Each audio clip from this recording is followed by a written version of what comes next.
You're listening to Let Me Tell You Why You're Wrong, all on Georgia Radio Network.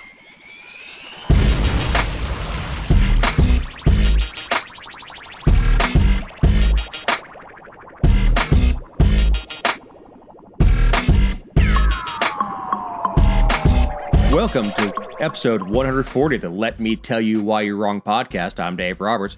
With me, as always, is the journalist of the show, the brains of the show, Jessica Szilagyi. Hey. How was your week? It was fast and good. I got a new dryer. How was your week? You got a new dryer? I did. And you know what? The day after I ordered my new dryer, after mine had not been working for 8 days, the old one started working again. Naturally. Yeah. But I didn't cancel it because I knew if I canceled it, it'd stop working. So. Oh, it happens all the time. I will go out, diagnose something. I mean, obviously, something needs to be changed. But I'll get there and like, man, it's been working the last couple of days. I'm like, well, option's yours. Like, no, go ahead and change it. Yeah, it's going to die again. Yeah. Well, I had mine for, my dryer was 13 and a half years old. So I got every penny worth out of it. And it was a little sad to part with it as it was my first adult purchase. But, you know. And you know this one will not last 13 years. I know, but I can get back to my duties as a woman, which is obviously doing laundry, so. Taking care of the laundry for 3 dogs plus yourself. Yes. Which, having an older dog means a lot of laundry, because I have a dog that will, puke in her bed. Yeah, time to put that one back in the laundry. The dog? Yeah. The dog in the laundry. Go ahead and wring her out. Just wring the old out of her. Poor baby. We do want to mention Big Daddy Unlimited. They are the sponsor for the show. They are your source for ammunition, firearms, silencers, short barrel shotguns, short barrel rifles. You order whatever you're going to order. If it is a part, if it's a flashlight, it comes directly to your door. If it's ammunition, it comes directly to your door. If you buy a firearm itself, the serialized firearm, you go into your local gun store, have it shipped there, fill out a 4473, and walk out with your firearm. Odds are, when you go and you buy the firearm and you start filling in the information where you want it shipped, they will already have the FFL, the Federal Firearms License number, for your local gun store, and your firearm will ship. You'll get a notice when it's received. You go up there and pick it up. Super, super easy. A direct source, direct buying club for everything that goes boom and everything that makes going boom quiet. We do have a very full show this week. Real quick, I want to mention the debate last week. Jessica, what did you think? It was much easier to watch. It was less painful than the first one, of course. And I was glad that Trump was more, he was just calm and very, like, his face said a lot, but he wasn't offensive or super sarcastic or cocky. He was just very measured. And so I appreciated that. But you had a perspective I didn't think you were going to have. I think Biden won. And it was not out of better points made. Because to me, that's not a debate to me. That's just not a debate. It's just not. And no politician now wants an actual debate where points are put out. A debate is a competition. And that's not what this was. This is two guys babbling. But the reason I say Biden won is Republicans have spent the last year talking about how Joe Biden's lost it, his cognitive decline. And the fact that he held semi-lucid thoughts for 90 minutes helped dispel that. Now, I understand that he's been in a bunker for a month preparing for this. And I understand that. But when your narrative is this guy lost it, he was a good guy 20 years ago, but he just doesn't have it anymore, and then he goes out there and he's able to respond. Now, the last debate, two guys calling each other poopy head, doesn't really, add to that. But the fact that he was able to put out lucid responses, remember his own name, remember what he's running for, kind of dispels all the stuff that we've heard about him.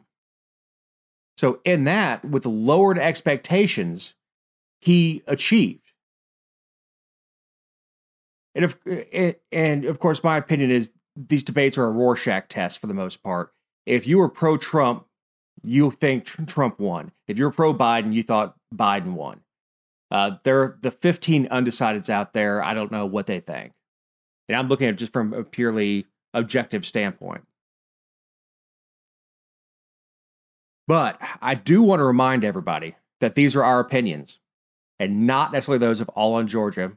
And these are the opinions of our guests that are coming on and not those of All on Georgia, and certainly not those of any All on Georgia reporter not offering commentary on this show. Joining us now is a friend of the show and lover of all things freedom and liberty, a business owner, host of the podcast Radical Pod, and current Libertarian candidate for United States Senate here in Georgia, Shane Hazel. And thank you for coming on the show. What's happening? Thank you guys for having me. I really do appreciate it, and rescheduling for me as well. You guys are awesome. Well, actually, I just used you as a deflection tool because the man who was delivering my dryer took longer than expected. So I was like, Shane's running a little bit late, and so we're going to have to push it back a few. So the fact that you guys are getting, Jessica, that you can get an appliance delivered in 2020, we've been trying to get a freezer since, I think, like last April. Maybe sometime, and we still don't have it. Are you serious? Yeah. You know, with everything that's slowed down in production, a lot of things are not going out, especially in the appliance realm, because all of those little economies have been shut down, obviously per the government. But I'm sure we'll get into stuff like that. Well, these factories too. As soon as one person tests, even before test positive, they say I've been exposed. They get 2 weeks off. Yeah, so, I mean, as soon as the health bureaucrats stepped in and said, "Hey, this is what it's got to be, and this is the way you got to run your businesses," and took over more and more of the economy, obviously the economy started failing. And I mean, that's just what you see in all nations with more and more and more government, is just this interference into our daily lives and production and jobs and services. It's just, I mean, every time you see more government, you're going to see shortages, you're going to see lines, you're going to see economy break down, and it's because they can't keep up with the government mandates. Well, before we get into that, let's get into a little bit of your background. Okay. Let's see. So slow down and tell us about you. Yeah, so I'm a dad. I'm a husband. I've got 3 kids that are 9, 7, and 6, and they are kind of my entire world. I've got an awesome wife who puts up with everything crazy that I try to get into and try to do, and all my idealism. And I tell you, if it weren't for them, I wouldn't be doing what I'm doing. I'd probably be off in the wilderness hunting and fishing by myself somewhere. So. Good or bad, whatever. It's good. But my background, I guess after school, I went off, joined the United States Marine Corps after 9/11, got into special operations in the Marine Corps, and did a few deployments overseas right after 2001 for the initial invasion into Iraq. Went back in 2004 and 2005, got into some crazy stuff like the battles of Najaf and Fallujah, and did just tons of op-tempo over there, where I first found out about this guy named John Taylor Gatto while I was in the Battle of Fallujah. I started reading his book, and it was kind of this big red pill moment for me, where I found out about the government indoctrination system, and how they use a Prussian model for the state to send people off into harm's way to fight for the interest of the country. And it was it's a rough place to get that kind of red pill. So I came back after after my second deployment, left the United States Marine Corps, finished up my degree out at University of Georgia in International Affairs.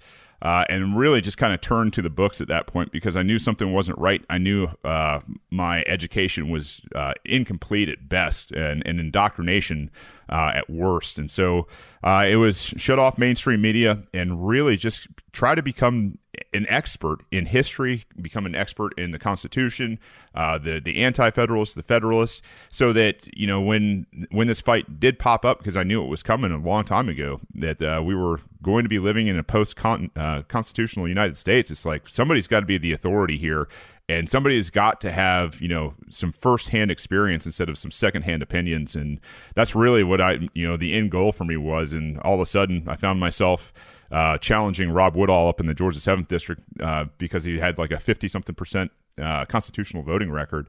And, we as a first-time politician, I guess you go out and you run the best campaign you can. We ended up getting about 30% in that election.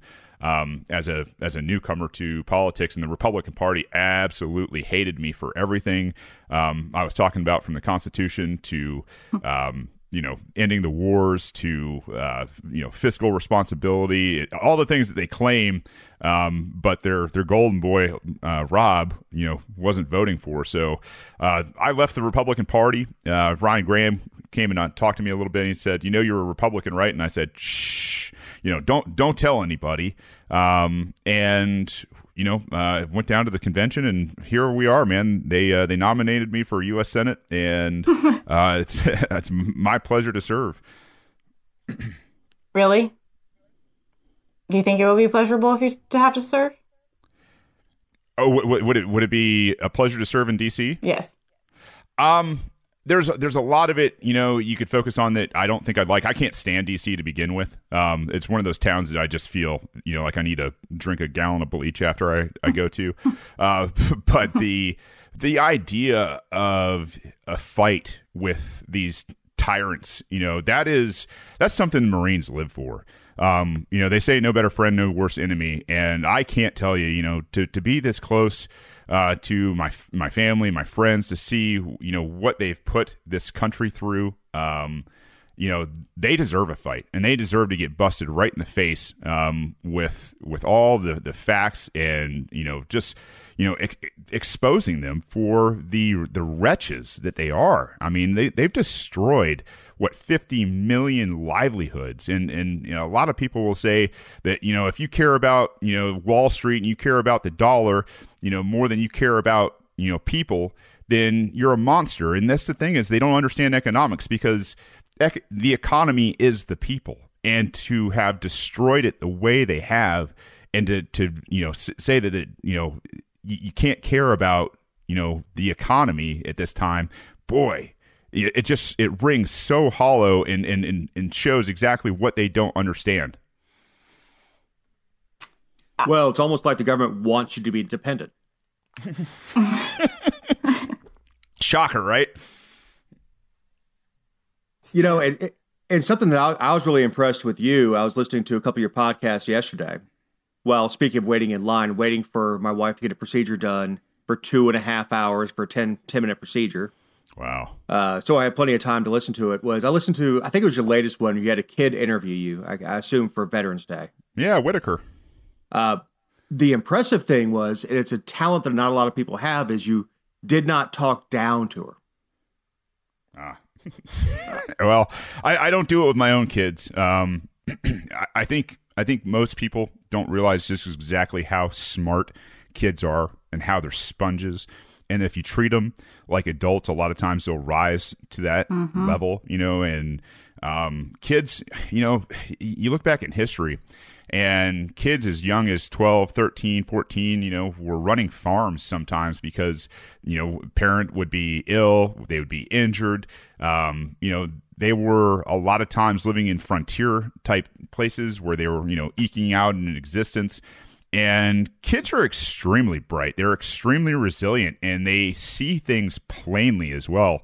So, to be able to, just have a conversation with little people, it's a tremendous, I don't know, it's not only an honor, it's a privilege to be able to do it that way, and show other adults, hey, we shouldn't be coddling kids. We should love the hell out of them unconditionally, and every chance we get, and then some, tell them we love them. But at the same time, we got to have, a lot of standards for them, and they will rise to meet those standards. I think that's where a lot of parents, the helicopter parent generation, does a real disservice to their kids, is they think that their kids can't handle things, they can't handle stress, when in reality, their little immune systems and their stress levels and their ability to forget is absolutely a blessing. And what they're, I think what they're meant to do is just learn and learn and learn. Well, I think, there's this we always say, like, we need to let kids be kids. And you were talking about how kids were capable of so much more. I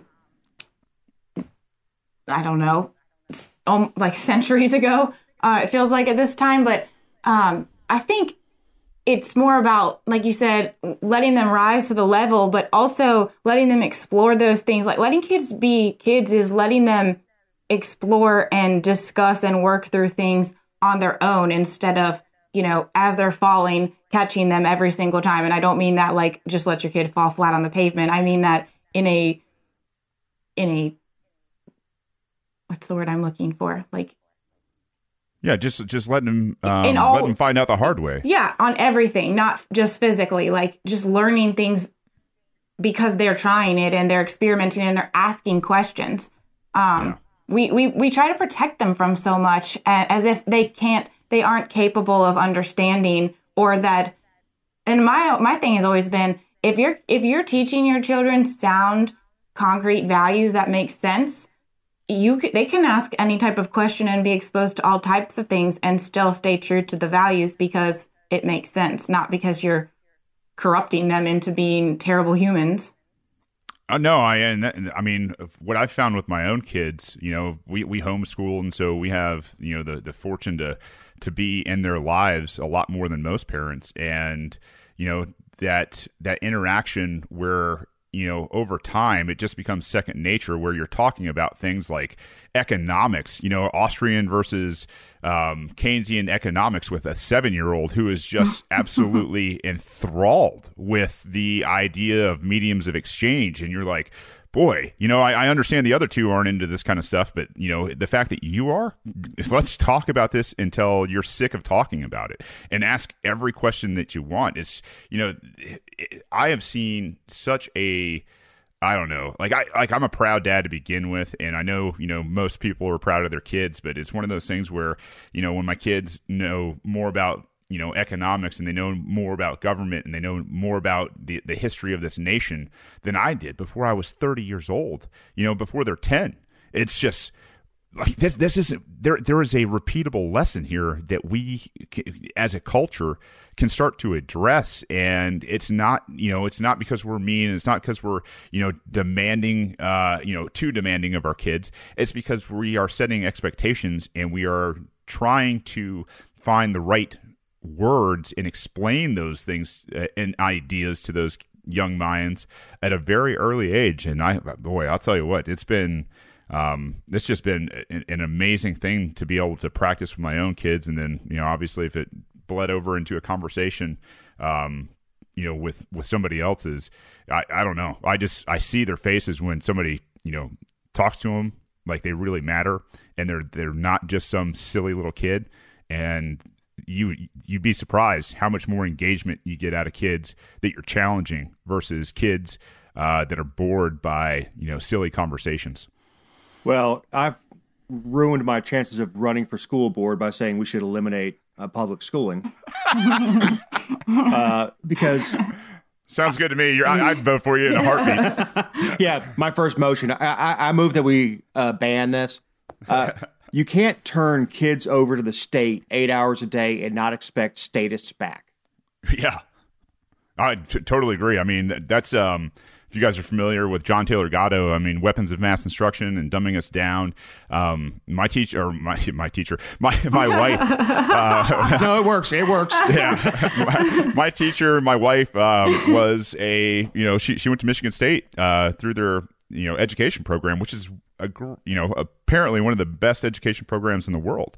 And, you know, to start talking to her about, you know, government indoctrination and the history of it, and for a classically trained teacher to have absolutely no understanding of the history. And don't get me wrong, she has since corrected course, and she's read through, you know, not only all of John Taylor Gatto's books, but she's read through most of you know, the Connor Boyack series, and, you know, those books that are very closely aligned, that expose this government, you know, cabal in terms of indoctrination, in terms of textbooks and curriculum and standardized testing.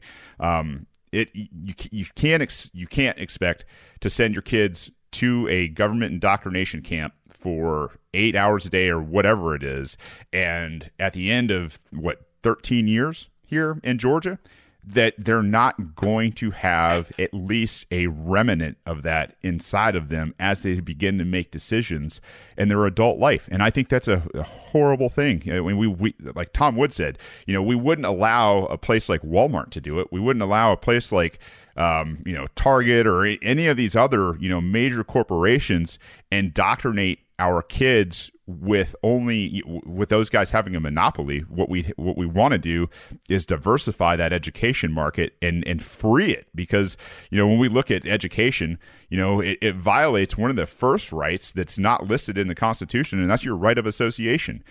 The fact that you have to have a child in government indoctrination, or they'll come after you if you haven't signed that magical piece of paper that said, hey, no, we're going to educate our own kids. I think is one of those things that just gets glossed over because it's been normalized here in the United States. Well, it happens to align with the destruction of the American family with the war on poverty. Yeah, right in line with BLM as well, right? Well, when you take the family and you incentivize not having two parents. You don't have parents that can sit down, look at the homework, and say, well, this is not entirely accurate. Yeah, or, hey, not only accurate, but this is patently false. And here's the slant, and here's the angle in terms of, what they're trying to get across in these lessons. And I'll tell you what. Here's the other piece that I really can't stand is standardized teaching. I mean, out of the 300 million people in America, I don't know, let's just say, for the sake of argument, there's 50 to 75 million kids in America. And to try to think that we're going to restrict knowledge to a standard that the government sets forth. I mean, what a bunch of vanilla, nonsense in terms of why would we impregnate the minds with the same information? And it's because you want the same results. Mm-hmm. The genius comes from diversification, not only in education, but in the workforce. That's to allow children to, after they accomplish their arithmetic and their writing and understanding history, allowing kids to pursue what their interest is, what their passion is, it is what, this is the path that we're following here. And whether it's music or whether it's art or whether it's podcasting or putting together content, in this day and age and building a brand at, the age of 7, right? Like there is so much more at your fingertips. And let's face it, learning's changed. It used to be that, like my grandparents would go to the encyclopedia rack every time there was a question at dinner. And now you just say, hey, Siri, and sometimes you get the right answer, sometimes you don't. But that idea that we're going to continue to learn like kids did in the 1900s versus now is just archaic. Well, one of my best friends says smartphones make for dumb people. Yeah, there's.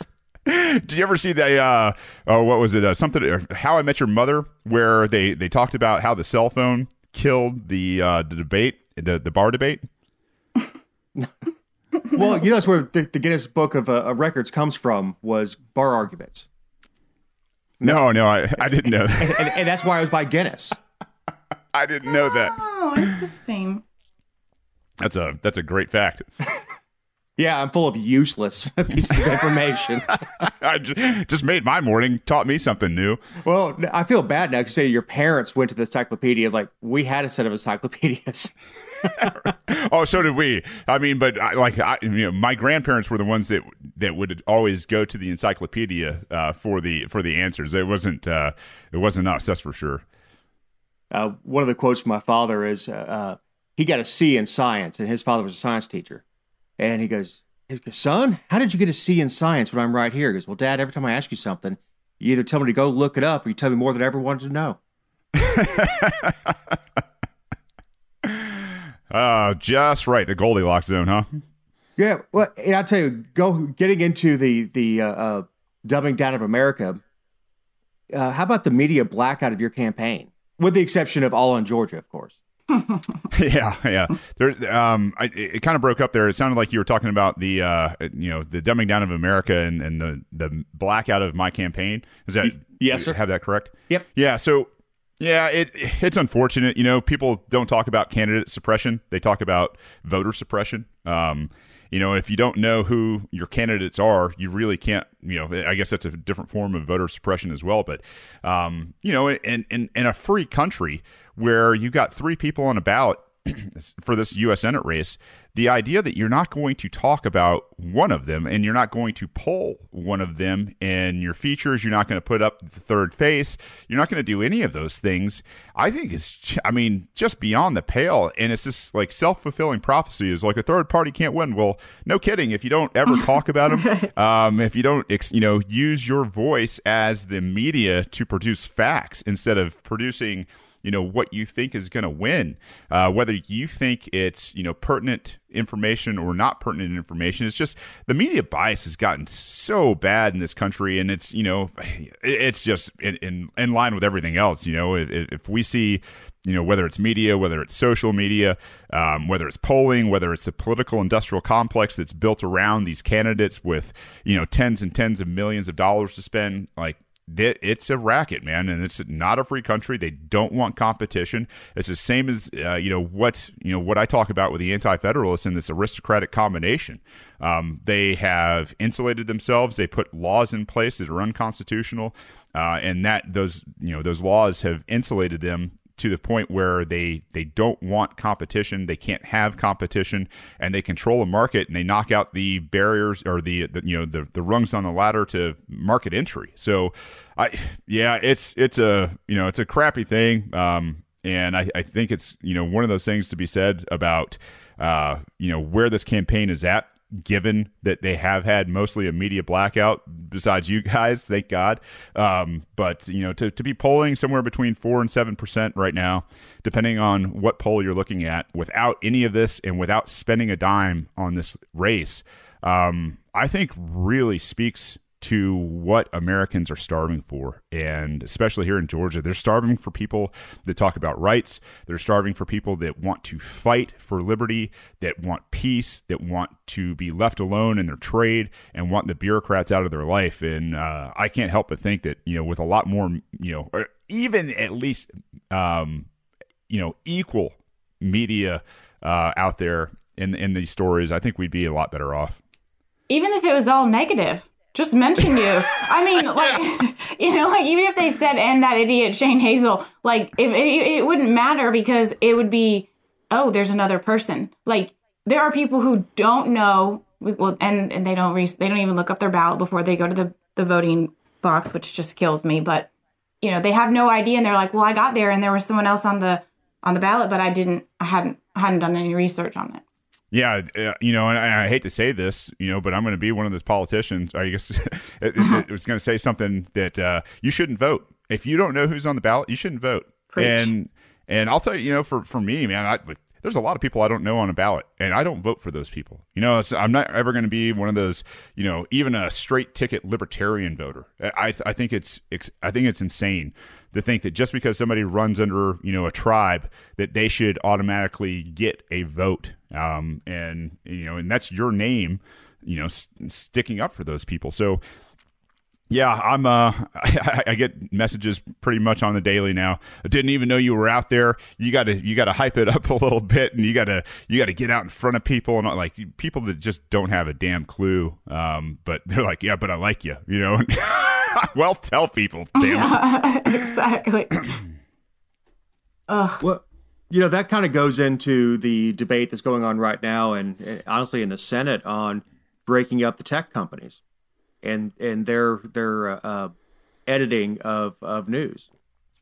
Yeah, I mean, they're deplatforming people everywhere, aren't they? I mean, when you've got the New York Post leaking a whole bunch of the Biden I guess conspiracy out here. This, I guess, no longer conspiracy. And they are shutting down news. Meanwhile, you've got, kiddie porn and some really terrible stuff still hanging out on their websites. You kind of see, what they're all about. And, yeah, the problem is government is never going to be the answer to social media for sure. It's just it can't be that way. We should never be that way. And to think that government is going to touch it and it's going to be different from college tuition and that bubble, or the housing market, or the god awful interruption into the medical market, healthcare, insurance, you name it. It's just everything that they touch, they crush it. Well, I call it the anti-Midas touch. Everything they touch turns to shit. Yeah, except their accounts, where they get paid more and more and more money to take those votes, for sure. They do. Go ahead, Jess. No, you go. No, but what is going to be the cure to the social media problem? Competition. It's always competition. I think right now, more than anything, I think Google, Facebook, YouTube, Twitter, I think they all want to be regulated. I think those are the guys that have written the laws for regulation. I think they are the guys who are really pushing right now to repeal Section 230 of what is it, the internet? Oh gosh. Forgot exactly what the wording is, but it's basically the First Amendment for the internet. And those guys don't want competition. It's like every other aristocratic combination out there. They've got billions and billions of dollars, and they're willing to spend it and give a lot of that information to the government that they're collecting on people.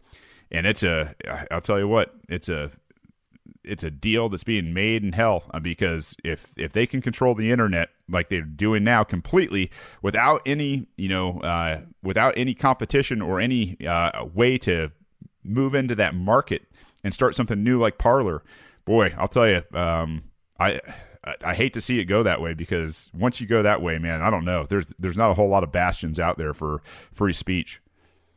I'm so glad you said that, because I was telling someone the other day, they were like, what do you think about or where do you think this is all going with Twitter and Facebook and Google? And I said, I think that it's the perfect setup for them to actually be regulated. These people, like, why are we surprised? Most of these companies are left-leaning, anti-liberty, anti-freedom. Everything that we oppose, they support, first of all. Second of all, with the regulation comes protections and subsidies. And third, what path is easier to get there than to target the right and then make the right say, well, someone should do something. Well, who? Probably the government. I mean, it's a perfect storm of getting everyone on board, other than people who understand what the real solution is. But it's to get them on board to have the government fix the problem. It's such an unimaginative thing as well. And you guys know, as entrepreneurs, entrepreneurship is about solving problems. It's about being inventive. Excuse me. It's about, trying to look at problems differently and use the resources that you have to affect some change. And when we look at government, that's not an effective solution. It's such a waste of resources, to incorporate a middleman or a bureaucracy of middlemen, and then to arm them, with SWAT teams and militarization and everything else. It's a huge waste of resources to begin with. And secondly, I mean, when you look at how the government solves problems, the laws aren't written by the legislatures. The laws are written by the interests that are out there, and those interests pass them off, and then they say, hey, if you'll pass this bill, we'll make sure you get reelected, basically. So, it's this, I don't know, it's really disgusting self-licking ice cream cone out there where, this continues to happen. And the thing is I kind of make this analogy, like, think about, taking your left foot in the dark with a crayon and backwards in a mirror or something, trying to write this legislation.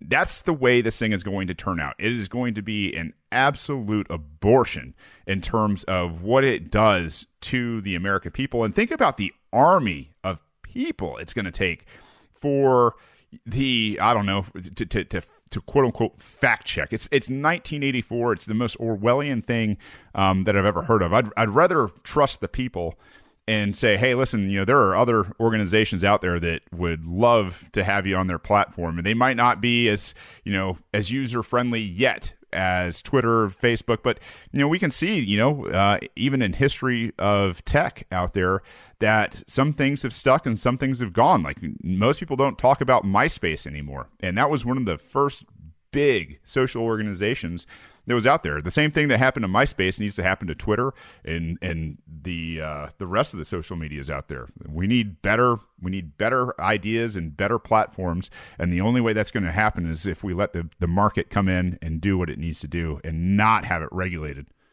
Well, the interesting thing that you kind of touched on is by allowing government to fact check, you do away with the fifth estate. You no longer have the press fact checking the government. It's going vice versa. Yeah, but look at the press. I mean, like you're a member of the press. Yeah, well, and one of the only ones that is right. So I mean, no. You guys need to make that. Hey, we're press, they're propaganda. That should be your tagline. I'll tell you what. I mean, if there's ever been a definition for propaganda, I mean, people in 2020 they can see it plain as day. Right. I mean, we don't even have this, like even people talk all the time, oh, I love our local newspaper. I love to be able to hold the paper. And I'm a huge fan of books versus digital, Amazon, Kindle and all that. And no offense, that it's great and it's innovative, but I do love holding a book. And and there's something to be said for being able to read a piece of paper. And I understand the value of a newspaper. But what is the value of the newspaper when locally in a community there are injustices happening and the local government is completely out of control, and the newspaper says, well, here's the thing, our ad revenue is very limited and they've been advertising with us for 37 years, and so we're just not going to touch that. What's the point?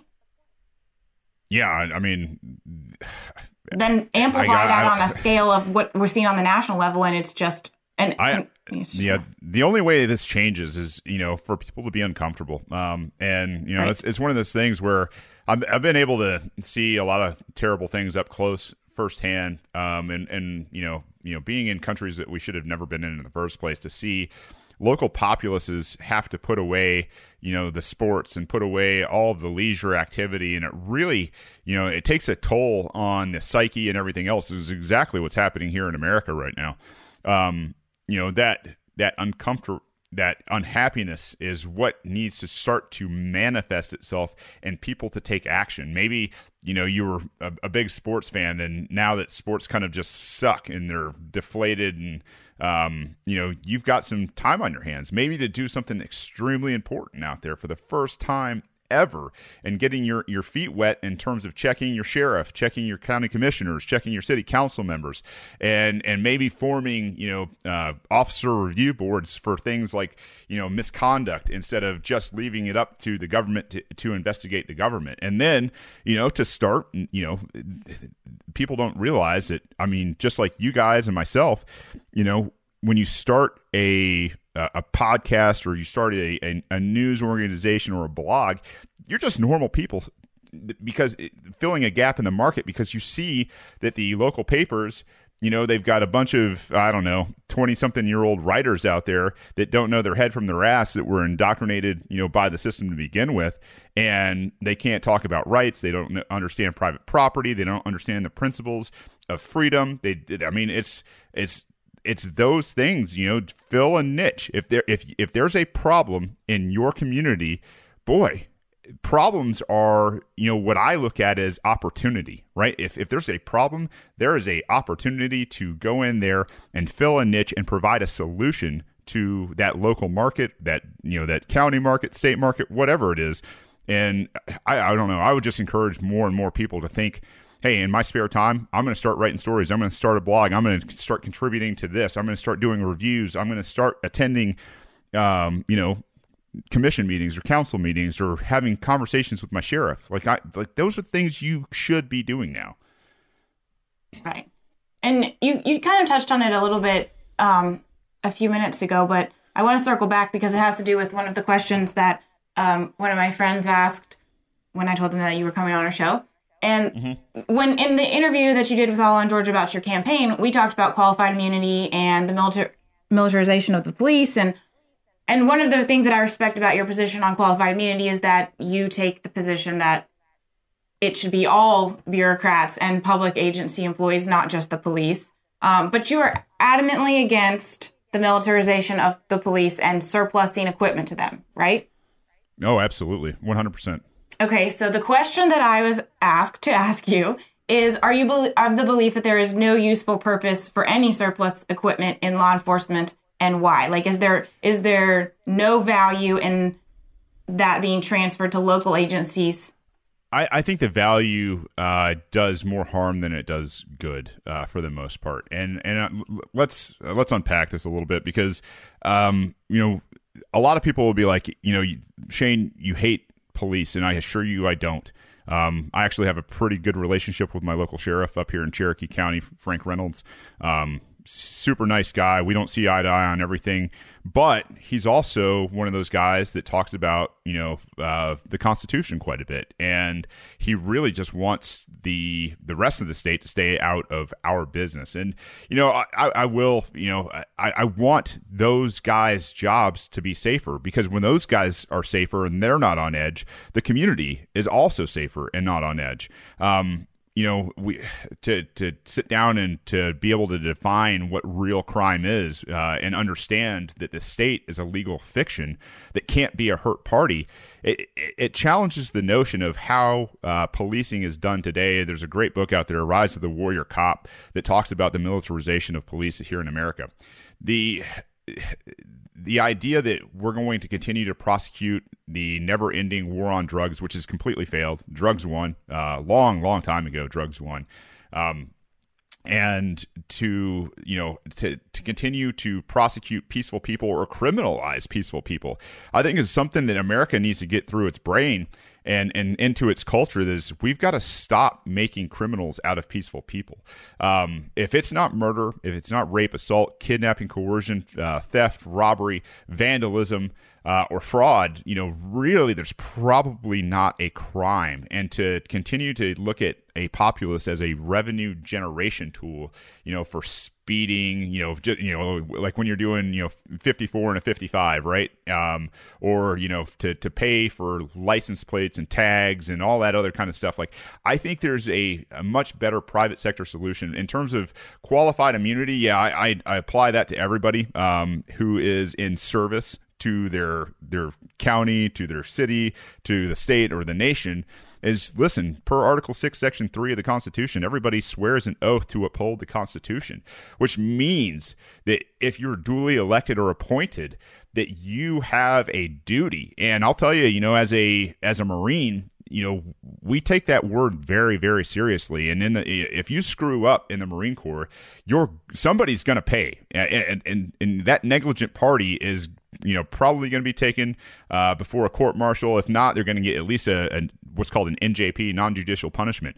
You should be charged with probably double the fine, double the sentence that a normal citizen is, because you are charged with upholding the supreme law of the land, Article 6, Section 2 of the Constitution. And so I see this qualified immunity where government kind of shields itself from any type of prosecution and wrongdoing as this really terrible slippery slope, which has gotten us into this position now where, the government investigates the government and they found no wrongdoing, or if there is clearly wrongdoing or, even up to murder, a lot of times guys skate. And I say skate, their sentences are extremely light compared to the average citizen. And I don't think that's a message we should be sending. If we're, it's like kids, right? If we're not, upholding a much higher bar for, those people, we're going to get worse results. We're going to get, what we have now. And that's basically a police state. I think most of the time, if we got rid of, these non-violent, the laws out there, where cops weren't put in danger for the drug war and, silly other things. I don't know. I guess maybe the one place I can imagine, the militarization of a police force being somewhat handy would be going after like kidnapping rings and pedo rings, and things like that, because a lot of times those people are extremely well vested, but to remove the rest of the black market from them, free them up, and start addressing mental health in America versus quote unquote what's lawful and what's unlawful, I think we'd be a much better society. Well, in the context to give you with I didn't want to tip you in any direction that you were going to explain your answer, but the context that we were discussing it was actually with an active shooter at a school. How in some instances they'll use like an armored vehicle to drive closer and either, get EMS people up there or, and things like that. So that was the context. It wasn't necessarily like, I can't think of another example that is outrageous, but armored vehicles is something that like when we see them driving down the road or when they're used the problem is that, I mean, we could talk about the problems in law enforcement all day long, and I think that we would all, have a different perspective that comes from different experiences. But there's always abuse with anything, with any government program, with any government grant, however it like someone's always going to abuse it. But yeah, I mean, and to your point, Jessica, to sit there and look at first and foremost the government indoctrination system not being a secure place to have kids to begin with. Meanwhile, federal quote unquote banks out there are protected to the nine, right? It shows exactly what the state values to begin with. The idea that a private or at least a school choice type system would help prevent against that from the very beginning, I think is right up our same conversation. But yeah, you're not wrong. Is anytime that there's excess power given, all you need to do is look back in history at the prohibition of alcohol and the prohibition of cannabis back in the 1920s and 1930s. Is this guy, what was his name? Harry Anslinger. He was in charge of trying to round up all the guys that were bootlegging booze. And as soon as the amendment came back for prohibition, he started looking for something else. He had, all these people, he had all this gear, he had, no mission. And so what did they do? They started criminalizing more peaceful people and doing it in a really, really racist way. And just looking for more power and more tax dollars. So yeah, I think it's very much incumbent upon us to really re-examine these things and not continue to fund something just because it's always been funded, but actually look at the results, and the results are very clear. Prison population in America is 25% of the world's population. We're the most incarcerated country on the planet. And the drug war has absolutely failed and destroyed a lot of urban areas and a lot of families and lives here in Georgia and everywhere else. Well, the best quote I heard on that, as far as using the tools they have, instead of just having them at their disposal, oddly enough, is from Spies Like Us, when they say a unused weapon is a useless weapon. That's like Tony Stark, right? That's the way Dad did it. That's the way we do it, right? It's like I guess he disagreed with his dad about. He's like, the best weapon is the one you never have to use, and he disagreed because he thought the best weapon is the one you only have to use once. Right? Like, yeah, that's what they're going to do, man. They're going to find a use for that equipment one way or another, and they're going to want to put it into action. And I'll tell you, having been there and done that, a lot of guys kind of chalk that up as experience, right? Like, I got to fire this in combat. I got to do this in combat. I got to fire this in combat. Whatever, it's like, guys look at those as belts, notches on their belts as young men that, are not family men, that don't understand that, the reverberations of their actions throughout history. It's crazy. Well, when you're a hammer, everything looks like a nail. Yeah. Well, and the other problem, too, that is obvious just from our discussion here on the show is that we talk about issues as if they're not all intertwined. Like the question, talking about surplus military equipment. Okay, well, why do we have so much of that? And, it just everything, everything is connected to something else. And what we hear in our sound bites and in the media and from our politicians is that everything is its own individual issue. And that's simply not true. I totally agree with you. When you're spending $700 billion for 20 years on defense, and that stuff trickles into American culture, and a lot of the guys that come back have no other skill set other than that of, somewhat law enforcement because of the occupation of places like Iraq and Afghanistan. Yeah, it's going to bleed over in more ways than one, unfortunately. Well, that's true. When your training is and your experience is kill people and break things. Yep. And this isn't a knock on kids that went through the government indoctrination system and went into the military, right? Like if you're not exposed to any other ideas, it's hard to understand, what else is out there, right? With the idea that what we shouldn't be doing is invading sovereign lands without a declaration of war from the Congress, and that things like the AUMF and the rest of those things are completely unconstitutional per Article 5 of the Constitution and per Article 6.2 of the Constitution. Like, people don't understand that, and they're not taught that for very good reasons. Like the guys I talk about a whole bunch are the anti-federalists, and those guys preached against war, and they glorify the nations like Sweden and Switzerland that were kind of these neutral, places with small decentralized governments that never, ever, ever really had a history of warfare. And I'll tell you, we'd be a lot better off if we were a lot more like that in those terms anyway, in terms of our defense, where we really didn't meddle in anybody else's business, and we just had a strong national defense here at home. And I'll even say this. I think our national defense, in terms of, we've got 500 million firearms here in America, right? Like, that's a lot of firearms. I don't think anybody's coming here to destroy America. I think they make, that first contact on a beach somewhere, and America probably wears them out even without the Army and Marine Corps. The Bubba Army. Yeah, not one I want to fight, that's for sure. Well, Shane, we're at risk of running long. I really want to thank you for joining us. Can you tell the listeners where they can learn more about your campaign and your work in general? Yeah, guys. First of all, thank you guys for having me, and all the work you guys do. Real journalists, and I'm so blessed to be here with you guys. Thank you so much. If you guys want to know more about me, you can go to shanehazel.com. You can go to radicalpod.com. You can find all my contact information there. Social media is there. If you want to put another podcast in your rotation, Radical is my podcast. I've got about 60-something episodes now. And before that, it was The Rebellion. So you can go back in time and listen to all this kind of stuff if you really want to know more.